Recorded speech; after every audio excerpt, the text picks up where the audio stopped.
just blow dried my hair, and what I want to know is how straight can my hair get with the TYMO straightening comb. So I have it heated up, it's ready. Let's see what happens. One thing that helps me with this is doing it in small pieces. So I am going to clip up my hair, do the bottom half, and then we'll do the top half. And my hair is dry. So here we go. You just put it in at the root and then pull down slowly. Did you see a little bit of steam come off? Wow, it's hot. So I'm putting it at the root and pulling down slowly. I love how it makes the ends so perfect.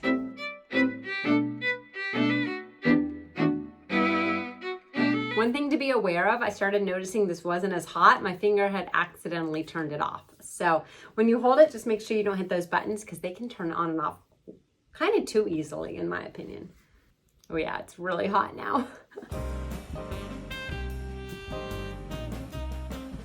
What do you think? Salon quality hair at home? I'd say this is pretty good. If you're loving this, make sure you hit subscribe and like, and feel free to throw a comment in there as well.